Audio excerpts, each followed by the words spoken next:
사도신경으로 신앙 고백하시겠습니다. 전능하사 천지를 만드신 하나님 아버지를 내가 믿사오며 그 외아들 우리 주 예수 그리스도를 믿사오니 이는 성령으로 잉태하사 동정녀 마리아에게 나시고 본디오 빌라도에게 고난을 받으사 십자가에 못 박혀 죽으시고 장사한 지 사흘 만에 죽은 자 가운데서 다시 살아나시며 하늘로 오르사 전능하신 하나님 우편에 앉아 계시다가 저리로서 산자와 죽은 자를 심판하러 오시리라. 성령을 믿사오며 거룩한 공회와 성도가 서로 교통하는 것과 죄를 사하여 주시는 것과 몸이 다시 사는 것과 영원히 사는 것을 믿사옵나이다. 아멘. 함께 보실 말씀 로마서 3장 1절부터 4절 말씀입니다. 신약성경 242면에 있습니다. 신약 242페이지 로마서 3장 1절부터 4절 말씀입니다.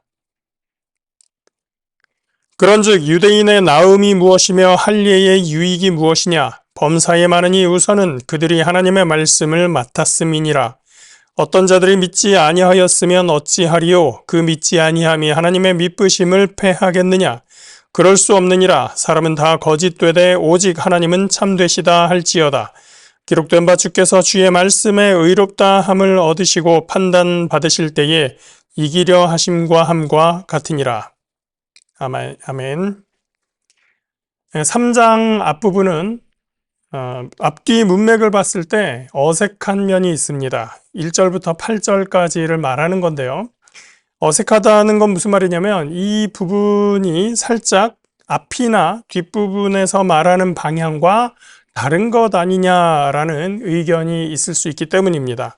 앞부분에서는 어떤 내용이었습니까? 2장 17절부터 마지막까지 보면 바울은 유대인에 대해서 비판적으로 입장을 표현하는 것 같습니다. 그 끝에 유대인이라는 출신이 과연 무슨 의미가 있겠느냐, 내면이 중요하지, 이런 말로 정리를 하죠. 2장 28절 29절을 잠깐 보겠습니다. 무릇 표면적 유대인이 유대인이 아니요 표면적 육신의 할례가 아니니라. 오직 이면적 유대인이 유대인이며 할례는 마음의 할진이 영에 있고 율법 조문에 있지 아니한 것이라. 그 칭찬이 사람에게서가 아니요 다만 하나님에게서니라. 네, 앞부분이 이렇게 끝나고 있습니다. 그러면 뒷부분, 그러니까 3장 9절 이하에는 또 어떻게 되었는지 한번 볼까요? 9절 말씀 보겠습니다. 그러면 어떠하냐? 우리는 나으냐? 결코 아니라. 유대인이나 헬라인이나 다 죄 아래에 있다고 우리가 이미 선언하였느니라. 이런 9절에서의 논조가 3장 마지막까지 이어지고 있습니다. 29절, 마지막에 가까운 29절 한 절만 제가 더 읽어드리겠습니다. 하나님은 다만 유대인의 하나님이시냐? 또한 이방인의 하나님은 아니시냐?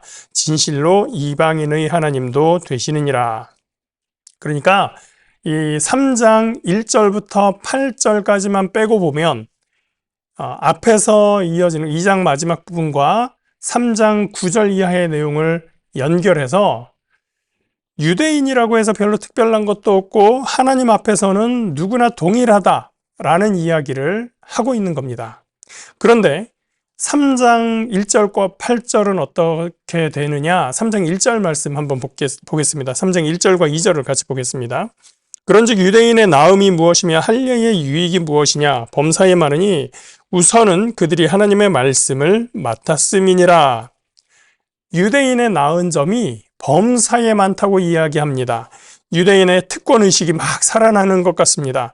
그러나 학자들이 어쩌면 이 1절부터 8절은 없는 것이 더 자연스럽다라고 이 부분은 전후 문맥을 보면 어색하다라고 말하고 있는 그 이유가 있는 것이죠. 그렇다면 바울은 왜 문맥의 어색한 이러한 내용을 여기에 작성하고 있는 것일까요? 사실 바울은 유대인을 폄하하고 그까짓 거 별거 아니야 라는 식으로 말하지는 않았었습니다. 2장에서도 그랬었죠. 2장 17절부터 20절까지의 내용이 유대인들의 자기의식, 유대인들이 스스로 어떻게 생각하고 있는지 거기에 대해서 이야기할 때 바울이 유대인들을 비판하지 않고 있는 그대로를 인정해주고 있다라고 설명을 드렸었습니다. 그 중에 17절, 18절만 제가 읽어드리면 유대인이라 불리는 네가 율법을 의지하며 하나님을 자랑하며 율법의 교훈을 받아 하나님의 뜻을 알고 지극히 선한 것을 분간하며 라고 해서 쭉 이야기가 나오는데 이 17절, 18절을 포함해서 20절까지의 내용은 유대인들이 스스로에 대해서 그렇게 생각하고 말하고 있는데 그래 다 맞다. 그렇게 해서 바울은 유대인들이 스스로에 대해서 인식하고 있는 거 그대로 다 인정을 해줍니다. 그들의 인식, 그들이 자기들에 대해서 어떻게 생각하는지에 대해서 문제를 지적하지 않고 문제가 있는 게 뭐라고 말을 하냐면 너희가 그렇게 알고 있는데 왜 그렇게 살지를 않느냐? 라는 그들의 삶의 모습, 그들이 말씀을 가지고 있으면서도 그대로 살아가지 않는 모습에 대해서 비판적인 입장을 보이고 있는 것입니다. 3장에서도 마찬가지인 거죠. 유대인의 나음이 무엇이냐? 할례에 나은 것이, 할례의 유익이 무엇이냐? 나은 게 없지, 유익도 없지라고 하지 않고 나은 게 있다, 범사에 나음이 있다라고 이야기해 주는 것입니다. 그 중에 가장 중요한 거, 가장 우선은 무엇이냐? 하나님의 말씀을 그들이 가지고 있다라는 거예요. 그런데 거기에 문제가 있습니다. 3절입니다. 어떤 자들이 믿지 아니하였으면 어찌하리요? 그 믿지 아니함이 하나님의 미쁘심을 패하겠느냐? 유대인들 중에 어떤 자들이 믿지 않는다는 겁니다. 여기에 믿지 않는다라는 말을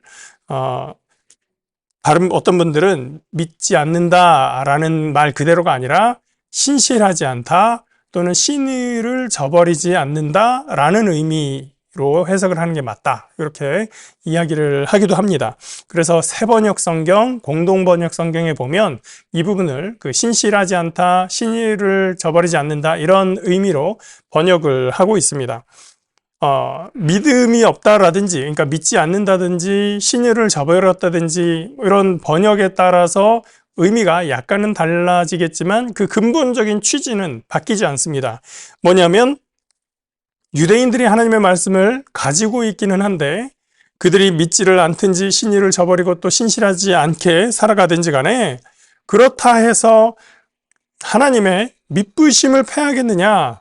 미쁘심이라는 것은 앞에서 말한 신의를 가진다, 신의를 보인다, 신실하게 한다, 믿을 수 있다, 믿을만하다 라는 것과 같은 뜻입니다. 하나님이 미쁘시다 라는 것이죠. 하나님은 믿을 수 있는 분이다, 신의를 지키신 분이다, 하나님은 신실하신 분이다 라는 것을 유대인들이 그렇지 않다고 해서 하나님의 신실하심을 패할 수는 없지 않겠느냐라는 것이 지금 바울이 말하고 있는 것입니다.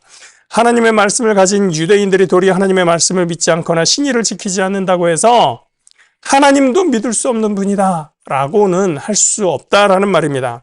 그들이 그렇게 부족함이 있다고 하더라도 그럼에도 불구하고 하나님은 신뢰하실 수 있는 분이시다, 하나님은 미쁘신 분이시다 라고 말하고 있습니다. 그러니 결국은 이 말은 유대인들만을 위해서 하는 말은 아니게 되는 것이죠. 오늘날 우리가 예수 그리스도의 복음을 가지고 있다고 기뻐하고 감사하고 복음에 대한, 우리가 하나님의 백성이 됨에 대한, 하나님의 자녀가 됨에 대한 자부심을 가지고 있는데 그리스도인들이 복음에 합당하지 않고 때로는 믿음이 연약하여지기도 하고 신의를 저버리기도 합니다. 그렇다고 해서 그리스도의 복음이 거짓일 수 없고 오히려 이런 연약한 인간을 위해 복음의 능력이 더욱더 필요하며 그 능력이 오늘도 살아서 역사하고 있는 것입니다.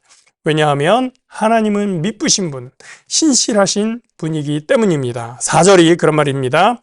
3절에서 하나님의 미쁘심을 패하겠느냐 그렇게 말했죠. 4절, 그럴 수 없느니라. 사람은 다 거짓되되 오직 하나님은 참되시다 할지어다. 기록된 바 주께서 주의 말씀에 의롭다함을 얻으시고 판단 받으실 때에 이기려 하심이라 함과 같으니라. 사람은 믿을 수 없다 하더라도 하나님은 믿을 수 있는 분입니다. 이것이 우리로서는, 그리스도인들로서는 참으로 민망한 말입니다. 하나님의 말씀을 가지고 있다고 하는 유대인들이, 또 그리스도의 복음을 가지고 있다고 하는 그리스도인들이 오히려 말씀을 믿지 못하고 복음의 신실한 삶을 살지 않음으로써 믿을 수 없다라는 평가를 받는 것, 참으로 슬픈 일입니다. 하나님께 죄송한 일이기도 합니다. 바울이야말로 자신이 그 삶을 경험했었던 사람입니다. 그는 유대인으로서 하나님의 말씀을 가지고 있었지만 하나님의 말씀을 믿지 못하고 예수 그리스도를 통하여 그 말씀이 성취되었음을 믿지 못하고 오히려 자신의 열성을 다해서 그를 믿는 자를 핍박하고 죽이려고 쫓아다녔습니다. 그가 예수 그리스도를 만나고 나니 자신은 믿음이 없었던 것이 아니라 말씀을 잘못 알고 있었음을 깨달았습니다. 바울은 그것을 부끄럽게 여기고 회개하여 바른 복음을 증거하기 위해서 자신의 삶을 온전히 바치게 되었습니다. 여기서 중요한 것은 바울이 자신의 삶에서 돌아섰다는 것입니다. 우리가 바울처럼 복음에 신실하지 않은 삶을 깨달았다면 우리에게 요구되는 것은 무엇입니까? 그 잘못된 삶에서 돌아서는 것이죠. 지난 선거 기간을 보면서 또 항상 선거를 볼 때마다 또 장관 후보직 같은 사람들의 그 청문회를 볼 때마다 느끼는 것은 무엇이냐면 과거의 개인적인 욕심으로 벌였던 잘못된 일이 특히나 공적인 일을 해야 할 때 검증이라는 과정을 거치게 되더라는 것입니다. 국가의 공적인 일을 할 때도 그런 검증의 과정이 혹독한데 하나님의 완벽한 정의 앞에서 심판을 받을 때 우리는 과연 어떻게 설 수 있겠는가? 과연 우리가 그 혹독한 검증을 우리 자신의 의로움으로써 통과할 수 있겠는가? 라는 생각을 하게 됩니다. 우리는 약하니까 그래도 되지 라고 할 것이 아니라 우리의 연약함을 주님께 고백하고 그러니 주님 우리를 도와주옵소서, 성령께서 우리와 함께하여 주옵소서, 주님의 말씀에 합당한 삶을 살아갈 수 있는 능력을 허락하여 주시옵소서. 우리가 기도하고 간구하며 주님의 부르심에 합당하게 살아가는 것, 그것이 부름받은 저와 여러분의 마땅한 삶의 모습인 줄 믿습니다. 그럼에도 사람은 온전히 신뢰할 수 없으되 하나님은 영원히 참되신 분이십니다. 우리가 사람 보고 교회 다니지 않고 하나님 보고 신앙생활 하는 거라 말하는 것은 이런 의미에서 맞는 말입니다. 그래도 하나님의 모습을 비치며 살아가는 것은 복음을 가지고 있는 저와 여러분의 삶의 마땅한 방향입니다. 그러므로 오늘 우리의 삶이 주님의 부르심에 합당하도록 주의 복음에 합하여 주의 말씀을 따르는 삶이 될 수 있도록 그 삶으로 나아갈 수 있기를 예수 그리스도의 이름으로 축복합니다. 기도하겠습니다. 사랑과 은혜의 하나님 감사합니다. 하나님께서 우리에게 예수 그리스도를 그 복음의 말씀을 허락하여 주시고 십자가 은혜를 우리에게 허락하여 주심을 감사드립니다. 유대인들이 하나님의 말씀을 가지고 있음으로 인하여 참으로 그들이 유익함을 가지고 있었음에도 불구하고 그들이 말씀을 믿지 아니함으로 말씀에 신실하지 아니함으로 많은 실망을 끼쳤던 것을 오늘 바울의 말씀을 통해서 보게 됩니다. 하나님, 그러나 주님은 신실하신 분이며 하나님은 미쁘신 분임을 바울이 또한 고백하고 있습니다.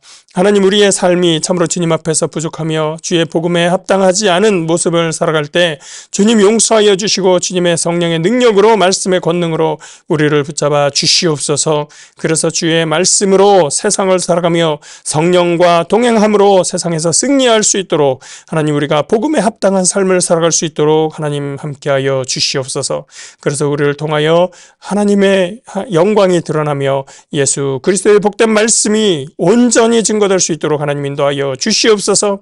우리 연약함으로 인하여 주님의 말씀이 상처받지 않도록 주님의 말씀의 신뢰가 우리를 인하여 무너지지 않도록 주님 붙잡아 주시고 하나님 우리가 주님 안에서 더욱더 온전하여 하나님의 뜻 가운데 살아갈 수 있도록 붙잡아 주시옵소서.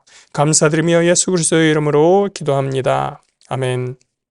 하늘에 계신 우리 아버지여, 이름이 거룩히 여김을 받으시오며 나라가 임하시오며 뜻이 하늘에서 이루어진 것 같이 땅에서도 이루어지이다. 오늘 우리에게 일용할 양식을 주시옵고 우리가 우리에게 죄 지은 자를 사하여 준 것 같이 우리 죄를 사하여 주시옵고 우리를 시험에 들게 하지 마시옵고 다만 악에서 구하시옵소서. 나라와 권세와 영광이 아버지께 영원히 있사옵나이다. 아멘.